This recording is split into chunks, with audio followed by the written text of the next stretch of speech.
What's up, everybody? This is Ruby D, the Goddess Entrepreneur. And I know y'all used to seeing me on Sunday, but Allison and I, after this past Sunday, we had a discussion.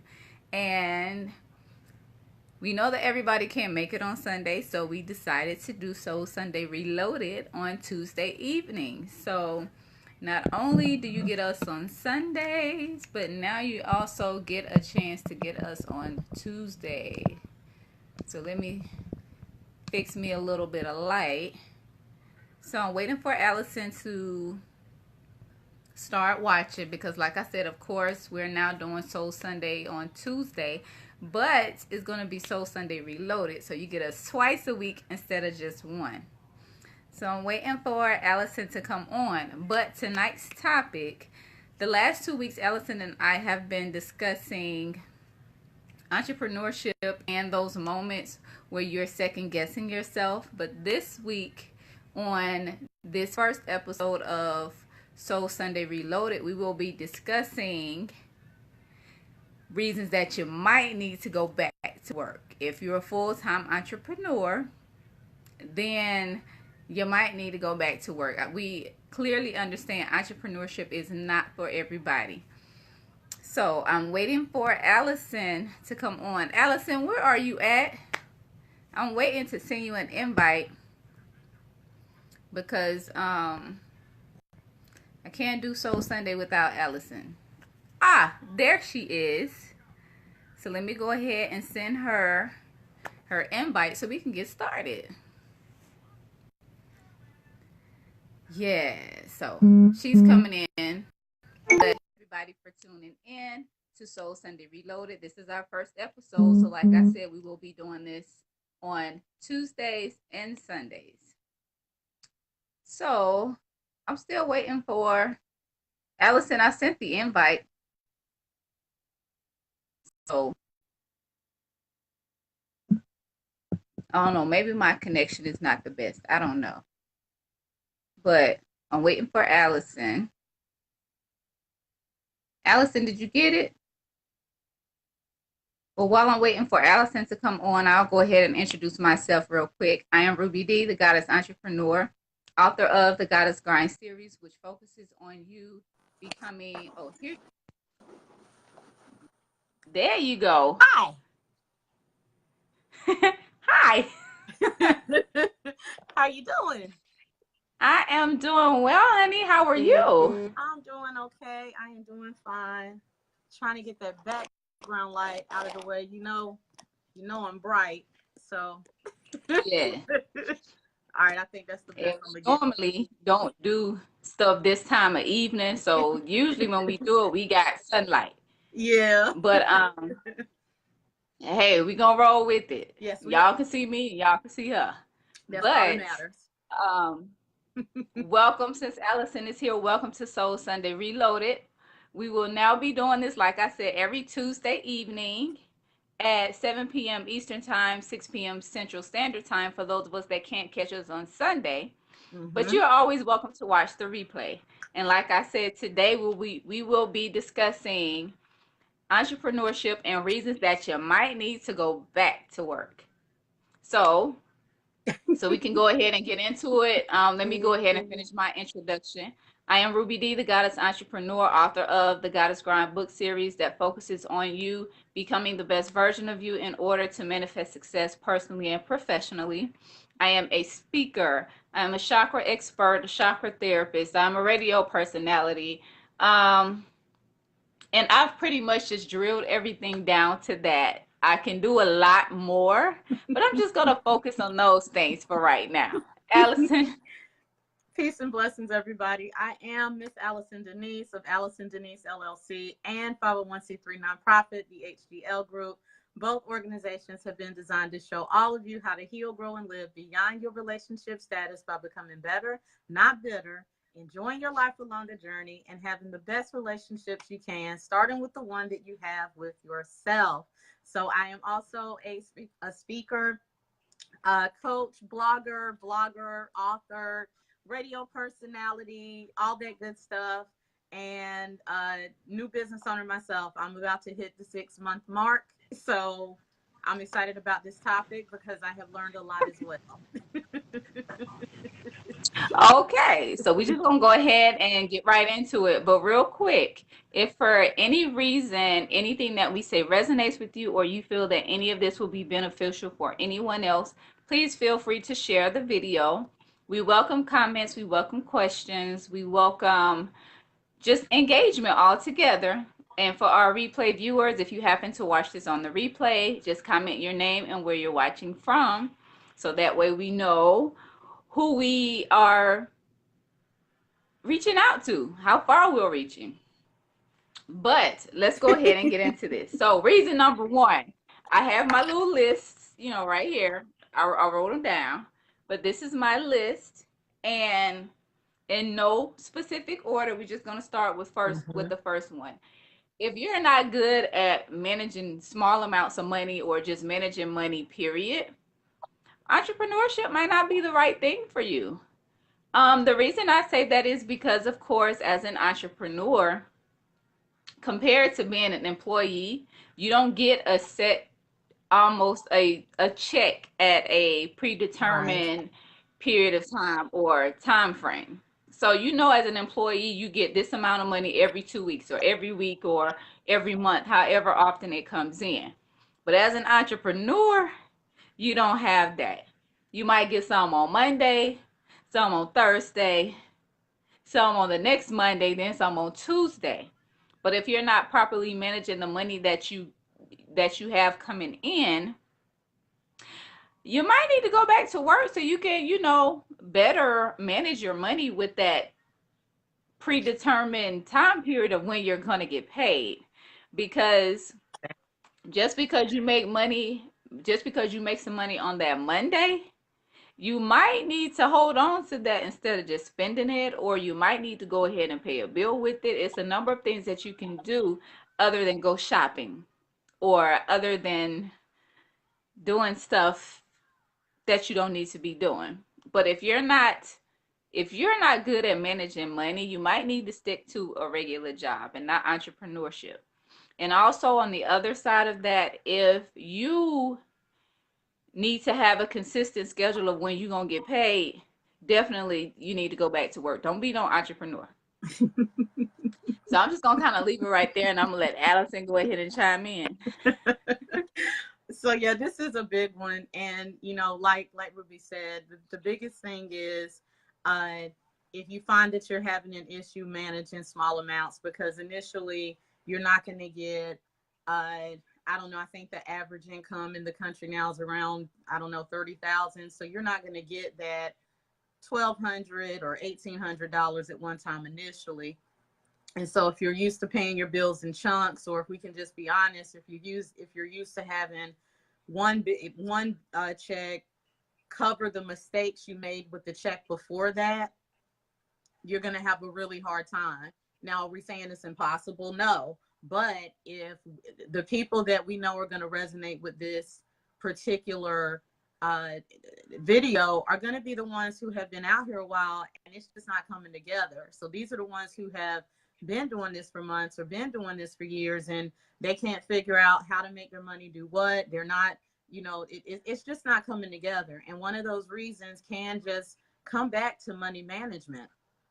And, I'm sure that we'll Mm-hmm. talk about this towards the end. This isn't, when we're talking about signs that you need to go back to work, there's a chance that you are meant to be an entrepreneur. The same way those of you who watch me on Sundays listen to me, and I talked about the pre-process where sometimes the universe gets rid of some old junk and some old mindsets that you have to get out of your system. Some of that can also stem from bad habits. Uh, you finding out real quickly what you need help learning about, but you might need to take a step back so that you can stay afloat while you learn those lessons.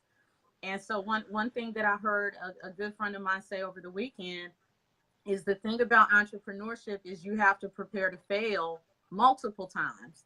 We don't mean fail as in closing businesses, but you may fail in the sense of a product not going over the way you want it to, or deciding that maybe you didn't have the clearest mission statement for your company. And in this case, like Ruby is mentioning, it could be that you need to go back to basics, Maybe you do need to go back to work, learn how to manage that check, or learn how to manage that check plus putting money to the side.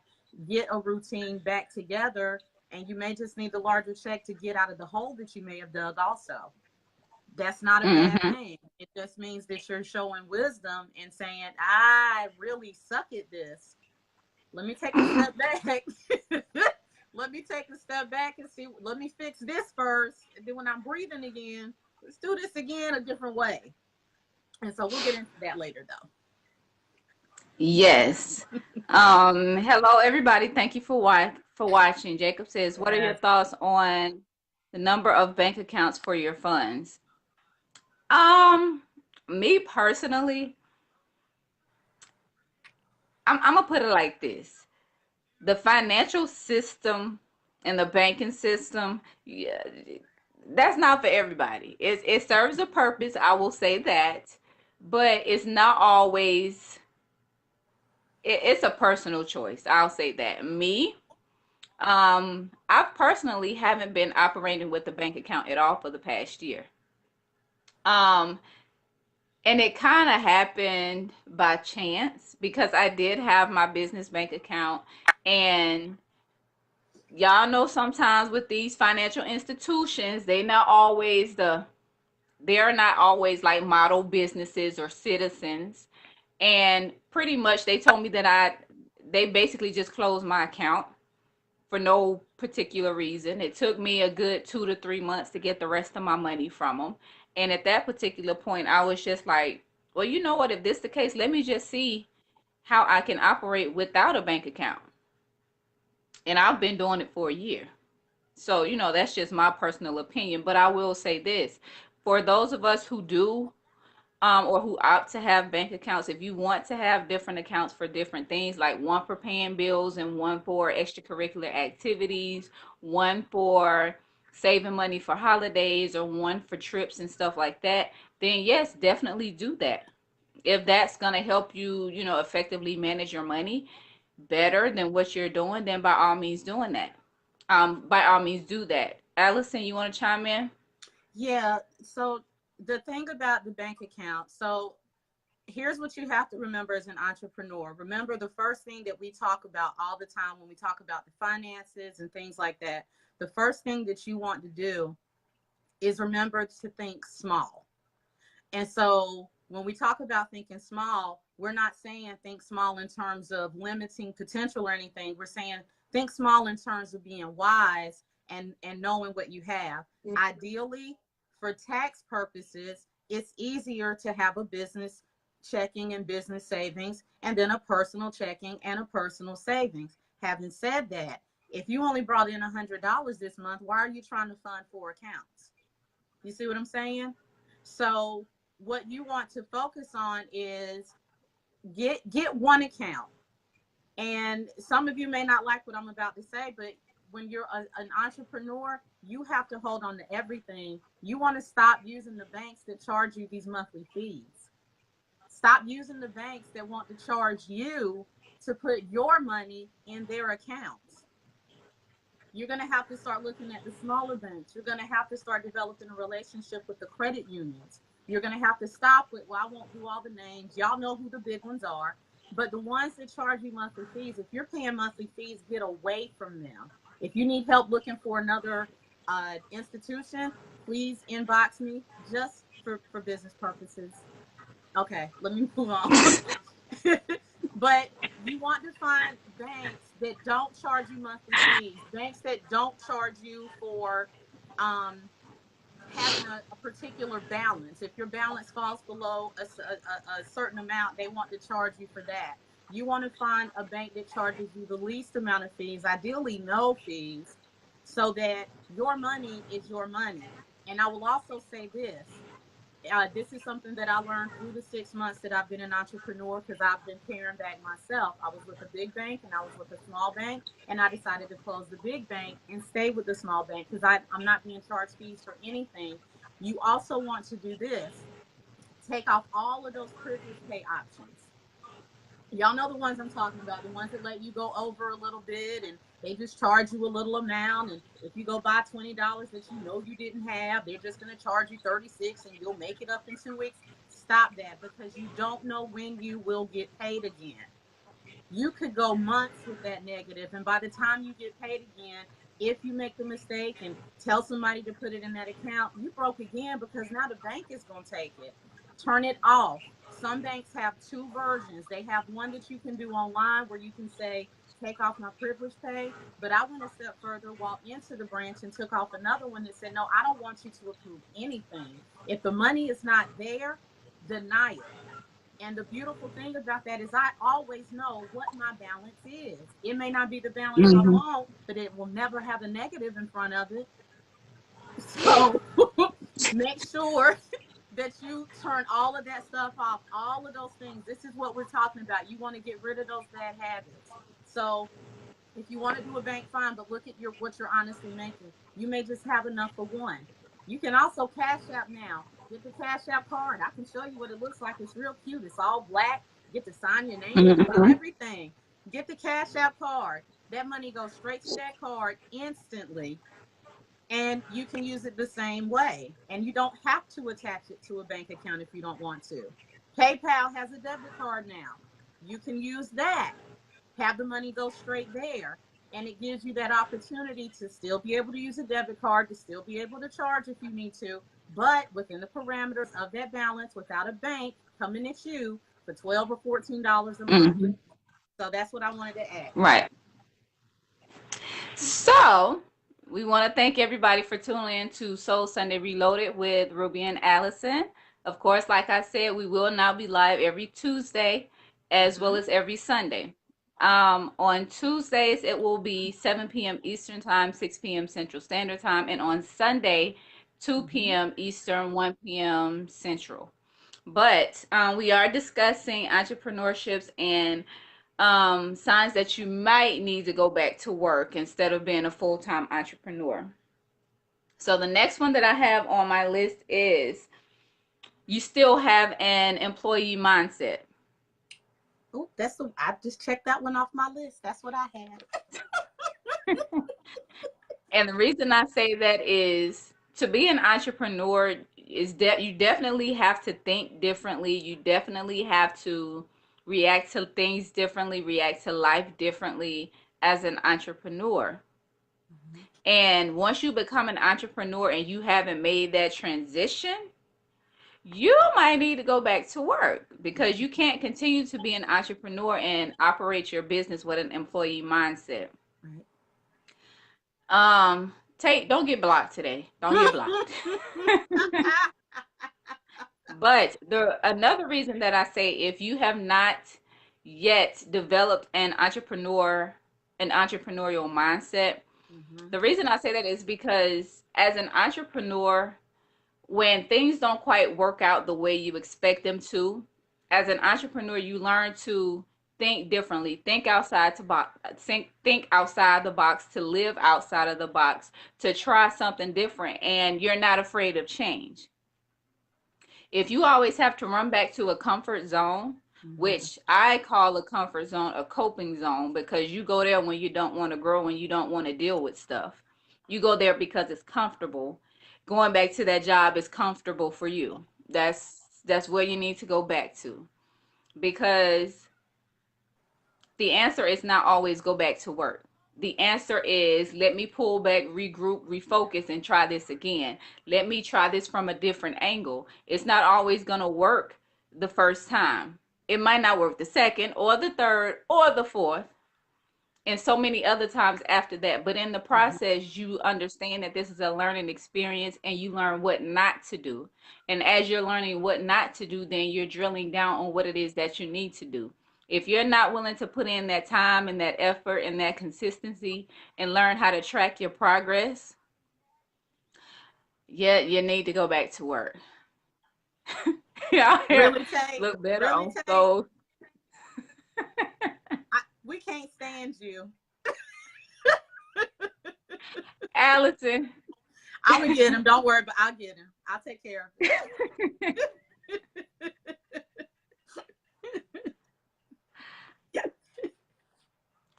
Anyway, like we were saying, Anyway, if you still have that employee mindset, you need to go back to where you can fully utilize that employee mindset. yes. Allison, your $10.02. Anyway, well, you know what though, but what Ruby is saying is right, because here's the thing, and this is how you'll know that you still have an employee mindset. Are you putting the cart before the horse? And what I mean by that is, okay, you've gone full time. Are you getting up when you feel like it? Are you going to bed when you feel like it? Are you just hanging out with people? Are you taking your time to, answer calls, return emails? Are you finding that the same bad habits that you thought were related to the fact that you didn't like your job, are you finding that you're doing the same exact bad habits now, and you can't blame the job anymore? Now it's you. So now you know for a fact, which is still a learning experience. That's a good thing. But now you know that the issue was you. Your work ethic isn't right. Your habits aren't right. Your schedule. Here's the thing that you have to understand. If you don't believe me, check out YouTube. Just look up entrepreneurs and time management, and also look up entrepreneurs and their schedules. Every entrepreneur will tell you that they have a routine.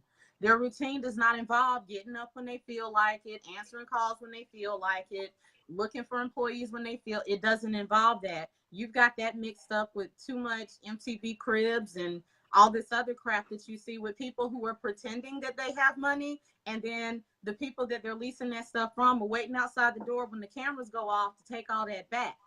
I'm just telling you. And so what you want to understand is entrepreneur lifestyle involves a lot of persistence, consistency, and structure. And if you find that even though you've left a job, you still don't have that structure, you're acting like every day is a day off, you're not ready. Now, if you can fix it without going back to work, then fine. But if you can't, you've got to get back to a point where you're just like, okay, fine, I'll just go back to work. And it could be that this time around, you'll hate getting up at 6 o'clock to go do a job that you don't like at 8 o'clock. You might hate it enough this next time that once you try it again, you'll keep that same schedule, but spend those 8 hours on you instead of that 8 hours on the company time. So you just have to be honest Mm-hmm. about where you are. Be honest with yourself. Be Thank you honest. all for tuning in to Soul Sunday Reloaded with Ruby and Allison. And like I said, we will be here every Tuesday, 7 p.m. Eastern, 6 p.m. Central Standard Time. We are discussing entrepreneurships and signs that you may need to go back to work. Even if it's just temporary, you just might need to go back temporarily. So next on the list, uh you are thin-skinned, or you listen to other people and their opinions. Ouch. With Mm, being mm. with being an entrepreneur, and Allison mentioned this Sunday, you have to have some thick skin, some tough skin, some astroturf skin, some bulletproof skin. That part. And the reason we say that is because we all know this support system is always going to be an ongoing conversation. And if you feel like you allow what other people to think and what other people say and what other people tell you to basically put you in a situation where you feel in some type of way about your business, about a decision that you've made, about a product that you've created, about a service that you've created. Like for instance, I use myself for example, me and a chakra consultation. When I first started doing them, they were $10, Mhm. and they lasted about maybe 10 to 15 minutes, but I only messaged through text message or email. It wasn't anything over the phone. And over the years, once I started to master my service that I provide, then the price started going up, the quality of the service started to improve, and I eventually got to my desired price point, which was $200 for 60 minutes. Along that path, And I think maybe it took me maybe like a year and a half or 2 years to get to that particular point. But if I would have allowed somebody that said you charge too much for your service, ain't nobody gonna pay for that. Why you charge that much for that when I could just go look it up? The people that paid for it didn't have a problem paying for it. But if I didn't have tough skin, then I would have second guessed myself like, well, maybe I am charging too much. Maybe I should charge it $10 for 60 minutes. No, ma'am. I worked a full-time job making $10 an hour in customer service. Y'all know what customer service like. I work for a major telecommunications company. Them people talk to me any kind of way. You're not gonna be talking to me any kind of way for no $10 on my time. But like I said, if I would have allowed what those people said about me and my worth and my prices and the type of service that I was offering, I would have never gotten to the point where I felt comfortable and confident enough in myself to say, no, I'm worth $200 an hour to sit here and do this particular job that I'm very knowledgeable in and I know I can offer insight because I've done it. Allison? Yeah, when if you're thin skinned, it's not gonna work. And I'll add to the thin skin, if you also care about what your family thinks. And the reason I say that is because your family by design, you're gonna have two kinds. Well, three if you're lucky. What you will always have is a family that doesn't want you to do better than them. They are miserable and they can live in their misery as long as they have people with them. That whole misery loves company thing is true. The second kind that you'll have are those who do love you. They just don't want to see you get hurt. And you have to understand that even with your brain is designed to protect you. And so you'll have family members that just don't want to see you get hurt. But the nature of entrepreneurship is going to be some hard moments and some tears and some frustrations and some disappointments. And so if you listen to the family members who love you, they can love you back into mediocrity. It's not because they mean to, and it's not because they don't want to see you successful. It's because they don't have that same ambition and they just want to see you okay. That's all they want. They just want you to be okay. Now, if you're lucky, you will have one or two family members that you can go to that say, this is just a moment. It'll pass. Keep going. I believe in you. You won't always have them. But even if you do, please understand that it's still not even their vision. So if you don't have the internal stamina and the internal determination that says, I'm going to do this no matter what, I don't care if I have to take a step back, I'm going to do it. If you don't have that in you, then anytime you have the smallest hiccup, all those naysayers are going to talk you right back into an 8 to 5. They will. Well, we told you it wasn't going to work. We told you that it was safer to keep that job. You were making $10 an hour. You've never made more than that. You were making more than us. But see, that's also sometimes code for you took our check away because we were always hitting you up on your payday. I'm gonna let that go. But you want to make sure that your skin, and Tate was joking, but he's honest. He said he's got Godzilla skin. It's the truth. You've got to be thick skinned, and if you are a super nice person like I am, you're gonna have to develop a split personality. Now, so Ruby doesn't think that I need some mental health evaluation when I say that. What I mean by that is you can still be nice and you can still be sweet to certain people, but when it comes to your business and your vision, you have got to develop the barracuda mindset. You have got to develop, no, I'm not going to give you a discount. No, I'm not going to do this for free. No, I'm not going to lower my rate. I don't care that I haven't had anybody buy the service yet. It just means I haven't hit the right demographic for me. I'm going to stick Right. with what I know I'm worth. And I'll just give you a little spoiler. You do that, you eliminate a lot of wasted time. I had a gentleman reach out to me. I think it's been 3 months now. He reached out and he said he was having this personal issue and this personal struggle, and he wanted me to sit down and talk to him. Nice Allison almost went in and said, "Oh, he's on a fixed income, and oh, he wants to do this, and okay, but he really needs help, and it's a brother, and I love when brothers want to open up." But that Barracuda told nice Allison to go somewhere and sit down and remind this man of what it's going to cost for your time. And I'm glad I did that, because the minute I told him, all of a sudden his issues weren't that bad. All of a sudden, because see, I could, with that situation, I combined the Barracuda Allison with the nice Allison. I said, look, if you can't afford me, that's cool, but the city and state that you're in, I got a brother who likes to help other brothers, and he's willing to come meet you for free. He never took me up on that offer. Never. So did he really want help, or did he just want to see if he could get some female attention? Now, see, I would have never known that had I not set my price and stuff with it. Had I been nice and sweet and kind, it would have gone into this, oh, well, you understand me like she didn't, and maybe we can get, I don't have time for all that. But the way that you eliminate that is you stand on that price.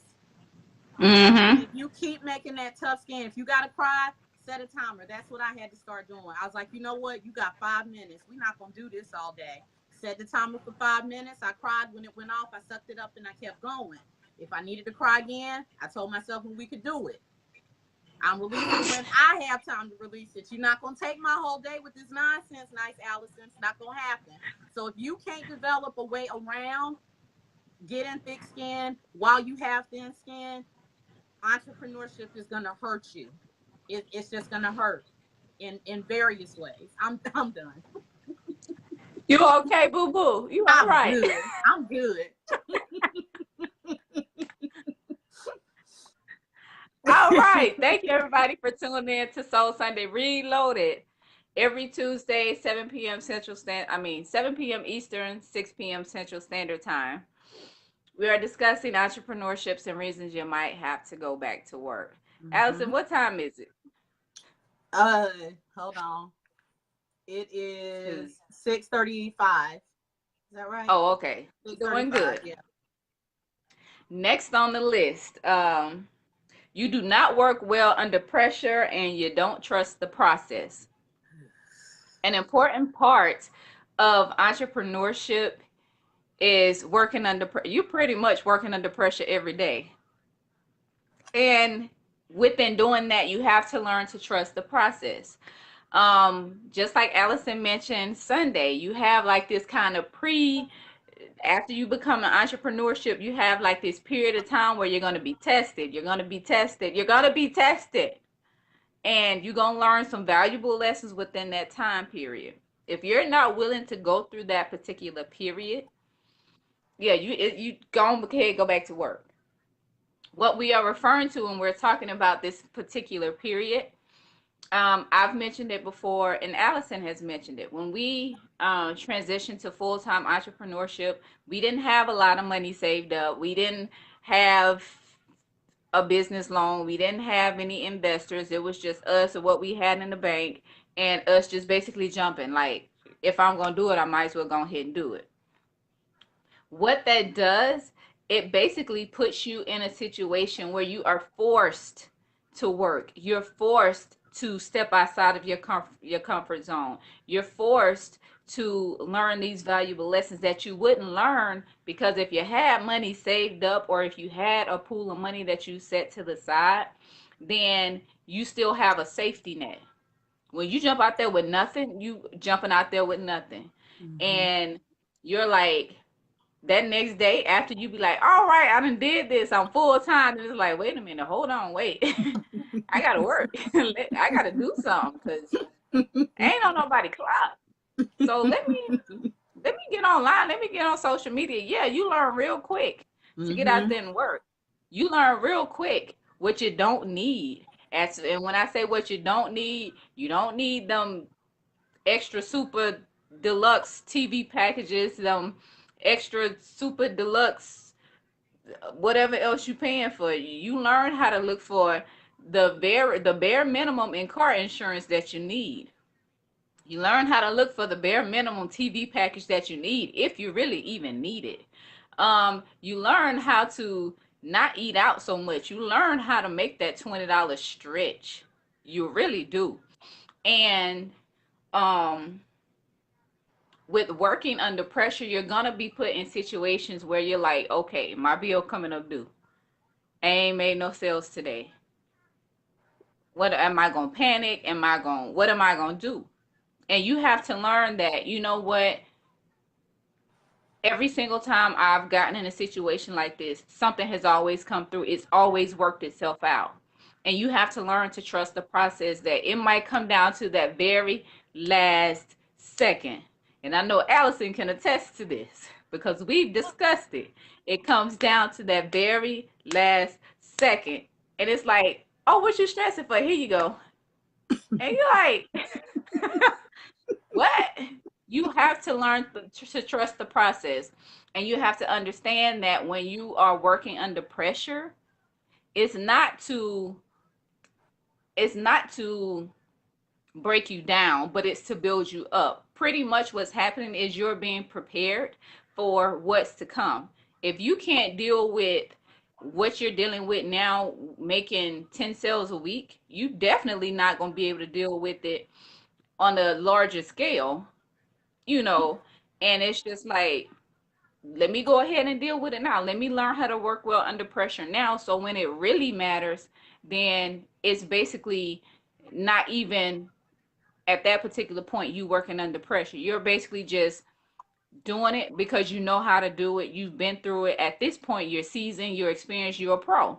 And it's just like, oh, don't worry about it. I know what's going to happen. I just have to stay consistent. I just have to continue to trust the process. And I just have to continue developing and working on whatever it is I'm working on. It's going to work out. It's going to be good.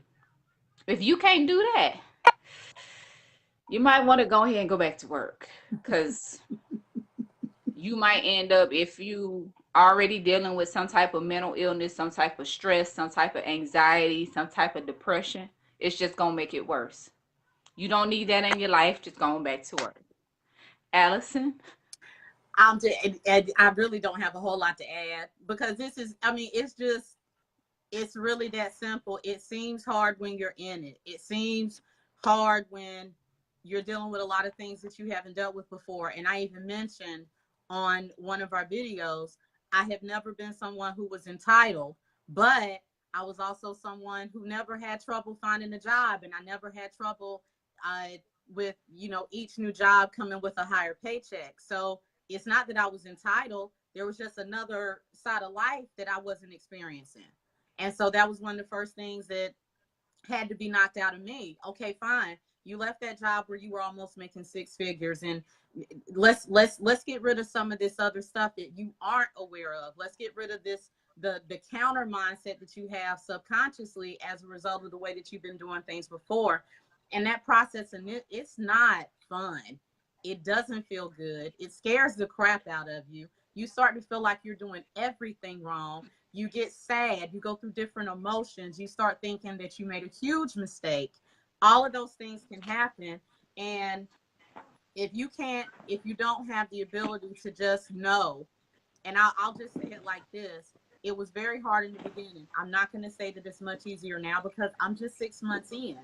I'm still doing that process. But what I can say is, whereas 6 months ago, if I had a issue at that point that took me down for 2 or 3 days, and I was stressing and all this other stuff, now I'm dealing with what's probably seen as more significant challenges, and I'm able to bounce back a lot quicker. I'm not enjoying it, but I'm also able to get more focused a lot faster, because I took the time to listen to the motivational messages, and I take the time to do the affirmations, and I take the time to focus on listening to people who are doing what I want to do, instead of listening to the people who are still doing what does seem comfortable. This is going to be a fight with your flesh. You don't stop the Mm-hmm. fight with flesh when you leave religion. This is a fight with your flesh. I'm used to having nice things. More importantly, I'm used to being able to buy them myself. I'm used to a particular way of living. I'm used to a particular car. I'm used to being able to go to Whole Foods and do all of these other things that I did before. This is all temporary, but how long it remains temporary is going to depend on, can you withstand this? Now, some of it is kind of fun. I don't even Mm-hmm. miss it anymore. I don't miss the cable bill. I don't miss having to pay per month for a cell phone. I don't miss that. As much as I love iPhones, I don't ever see me going back to a point where I add money to a bill, because now I understand exactly how cheap a bill can be when you're not adding all those things that you don't want to wait for. I've learned the value of patience. Mm-hmm. I've learned the value of waiting. I've learned the value of going without, even more so than I did before. And whether I make it or not, and of course that's my goal, I'm already a better person. If I look back at the Allison 6 months ago, I don't even recognize her. That's a good thing. And so if you're not able to do that, formulate that, snap out of those circumstances. If every catastrophe as a new entrepreneur has you in bed for 7 days, has you not returning calls for 2 weeks, has you thinking that life is over, you're gonna mess up your own psyche. Just go back to work, get yourself stabilized, and come up with another way to do it again. Yep, what she said. And next on the list, well, this will be the last thing because we still want to keep it within our 60-minute window because we don't want to be talking to y'all all night. Even though we could, we not gonna hold y'all like that. But you fear success and or failure. If you are not confident enough in yourself to be a full-time entrepreneur and know that you can work through everything that we've discussed, or you feel once you get out there your business is not going to be successful, you might as well just stay at work. Just go back to work. Don't even don't even do it to yourself like that. Because with becoming a full-time entrepreneur, outside of the mindset, outside of everything else that we've talked about, if you fear, period, you're gonna fear having to start a business bank account. You're gonna fear having to sell yourself. You're gonna fear having to talk about your product. You're gonna pretty much fear everything about being an entrepreneur. And it's just not gonna work. Just stay at your job and don't even, like I said, don't even put yourself through it. And with that being said, it just brings me back to always wondering about, we know that businesses fail within the first 6 months, within the first year. Very few businesses make it through the first couple of years because, well, actually for a number of different reasons, but I can only wonder how much of that has to do with you being fearful that you're going to succeed, or you're being fearful that you're going to fail. We ain't no room for fear in entrepreneurship. It's just really not. I mean, I understand that you're nervous and you're scared and you don't know what to expect, but you learn to work through it. Fear is one of those things that can't nobody help you with. That's all you, boo.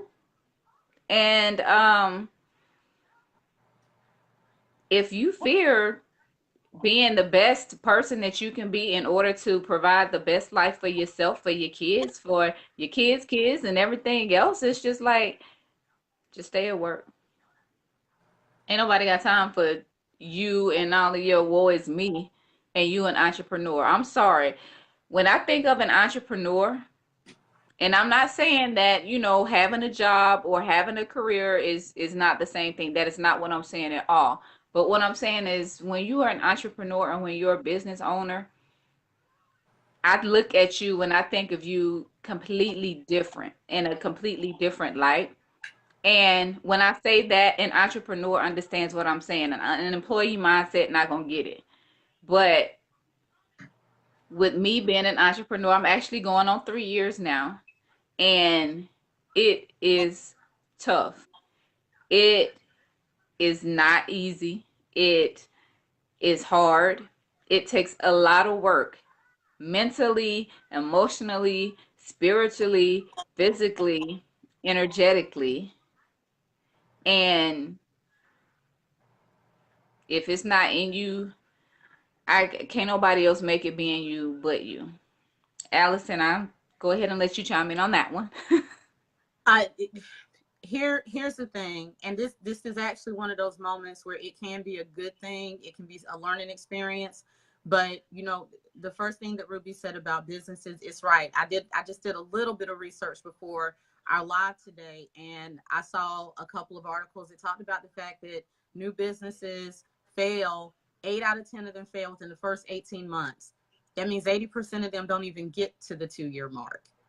And so they come up with different reasons. Of course, the biggest issue is related to capital, related to funding and stuff like that. That is the biggest issue. But I also wonder if it's a self-worth issue when we talk about fear of failure and success. Some of you feel like you don't deserve what you have, and you're self-destructive with it. And then some of you have the alternate fear. Some of you may have it simultaneously, but sometimes people will have the fear of getting it because they've been without for so long. They fear getting it just to lose it again. So it's like subconsciously they feel like, if I never experience success, I won't know what I'm missing. I know how it feels to be broke. I know how it feels to struggle. If I get to a point where I can pay all my bills and buy a house and buy a car, and then I lose it all, it's going to be worse, because now I'm going to have a taste of better, and now I'm going to have to go back to what I'm used to. And so some people will subconsciously self-destruct and self-sabotage because they're just afraid of either getting it or they're afraid of losing it. Those are all self-worth issues based off prior experience that you usually didn't have any type of input or insight into. You were born into it, or you just had to live through it because it was how your childhood was. You don't have to carry that into adulthood, and you definitely can't carry that mindset into entrepreneurship, because it will constantly be that little voice that tells you, oh, that's enough. You don't need $1,000,000. Why are you trying to be like everybody else? You don't need to make 10 million. Just make a couple 100,000 and that's fine. Just make 300,000 and that's fine. But you don't know what impact your business is meant to have on other people. And that's the thing you have to remember. Look at Coca-Cola, look at Pepsi, look at all of these other industries. It was bigger than that person's dream. It has it has created other things. It has spun off into other things. It's going to leave a legacy that's going to last well beyond the founder. And they all started like you. So you've got to get to a point where you're willing to let that stuff go. And if you have to go back to work first, and I met some people who went back to work just so they could afford the health care, so they could get the therapy they needed to try this thing again. If that's you, then do it. But just know that whatever vision you've been given, you are meant to have it. Otherwise, it wouldn't have been given to you. You just have to get that other junk out of your mind, or get back to stable ground until you're ready to fight that fight. But just know, if you go back, you will have to fight that fight again. You're not gonna be able to find a shortcut. You're gonna have to go through it again. So that's all I have. Ain't no shortcuts. Like she said, ain't no shortcuts. Thank you everybody for watching. Lacey says, how do you overcome that fear? Also, I think it's uncertainty of not knowing how to be successful. Most people don't have mentors or anyone to show them. That is true. Girl, yes. Yes, that is true. To overcome it, chakras. You need to, I'm not sure how many of you are familiar with the chakra system, but actually right now, today I just started a live chakra education series that I'm doing for the month of August. I'm doing that every day at 5:30, where I basically, give information regarding the chakra system.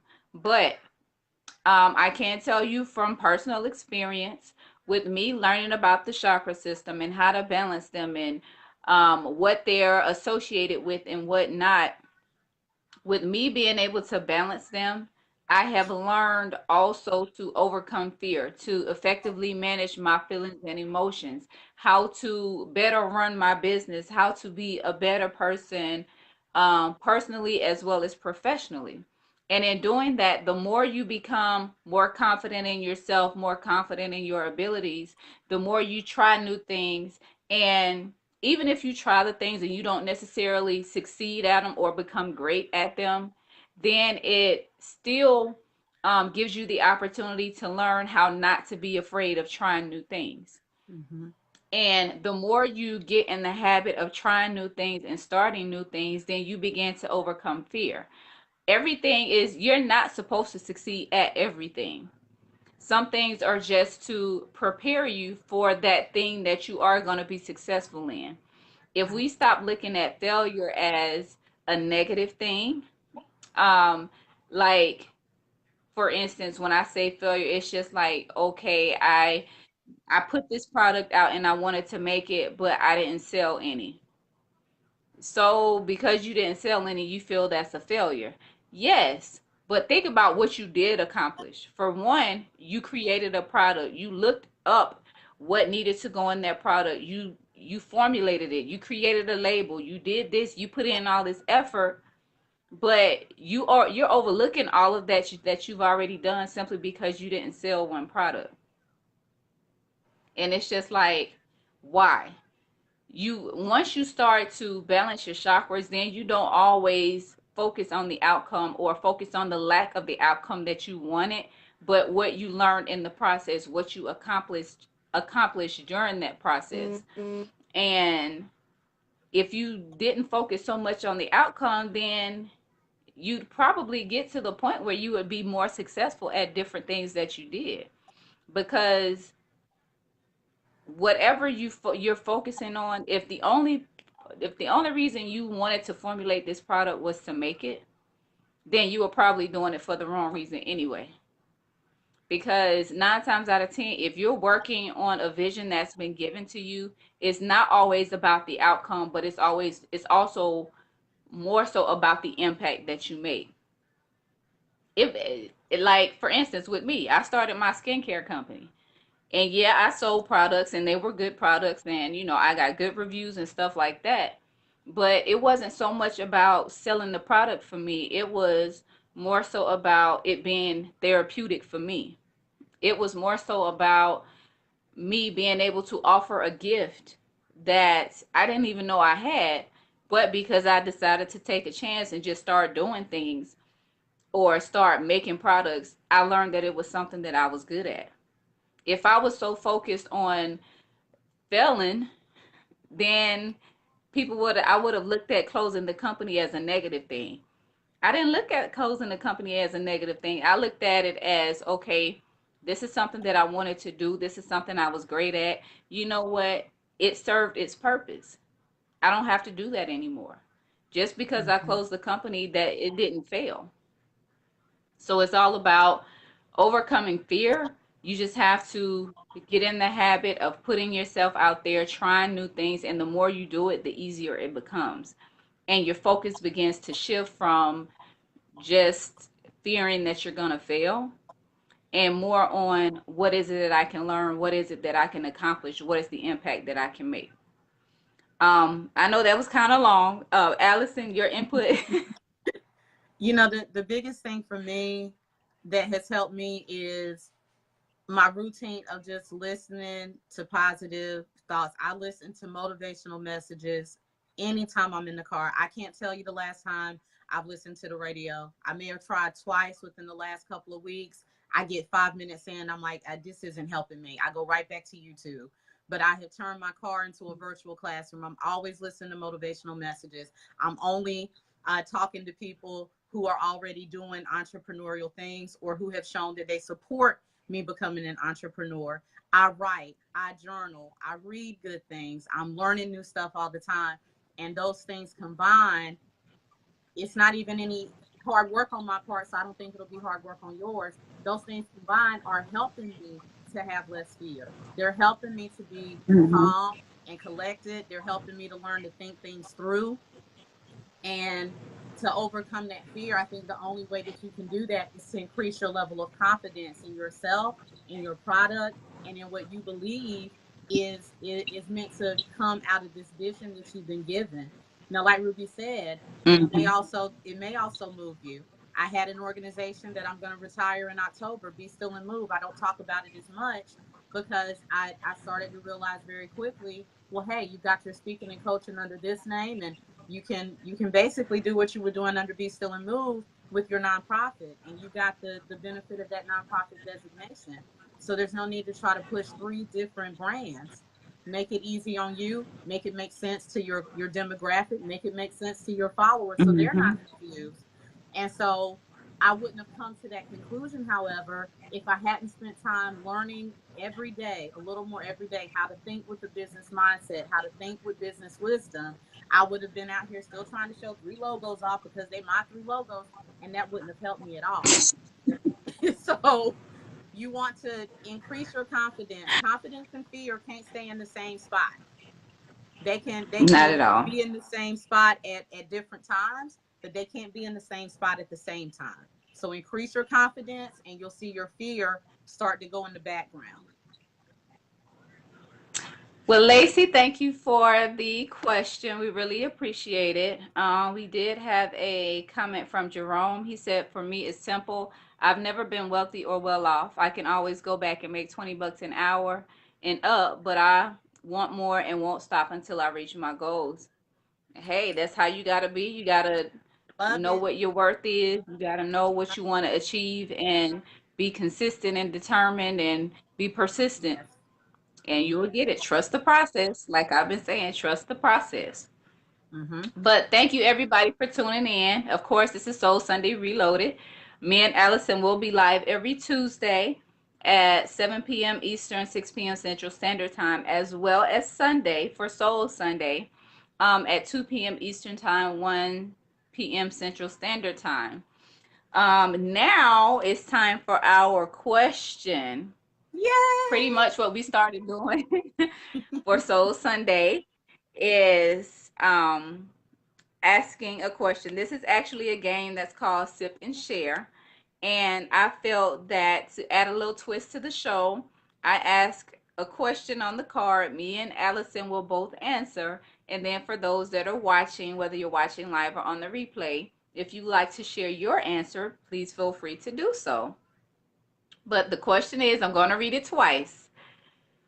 Your friend is pregnant and wants to get an abortion. You personally aren't comfortable with the idea of abortion. She asks you to take her and help her through the process. What do you do? Now read the question again. Your friend is pregnant and wants to get an abortion. You personally aren't comfortable with the idea of abortion. She asks you to take her and help her through the process. What do you do? Well, I will put it like this. Me, I'm the person, I'm always about self. Um, I'm a self advocate, self love, and I'm pretty much if you don't want to do it, then do not do it. I understand she's my friend, and trust me, if you're my friend, I'm me 100% of the time, all the time. You already gonna know not to go to Ruby and ask her that. So if you already know not to ask me, I don't even see myself in that situation. But for the sake of answering the question that's here, if she came to me and she wanted me to take her, then I would take her. I would express to her, I'm not cool with this, but you don't have anybody else in your corner, obviously, because you asked me. And I would be a friend and I would help her. But that's not after expressing, or us effectively communicating and having a clear understanding that I'm not with this. But because I know you need this right now, I'm gonna go ahead and do this. I just want you to remember that when I need that apple pie or that peach cobbler and ice cream at 3 o'clock in the morning, I just need you to remember that. I remember that time. Yes. Oh Allison. my God. So mine is actually going to be a real short answer because with me being an empath, I put myself in other people's shoes. And so I even put up a post earlier today that said, the right words at the wrong time are still destructive. So I would just go within. I would ask myself one simple question. Can you say with all certainty that you are going to be able to help her with this baby for the next 18 years? And if the answer is no, Girl. driving. I'm just going to keep it simple because that's not a situation where she can say, "Oh, I made a mistake," and take it back. You know what I mean?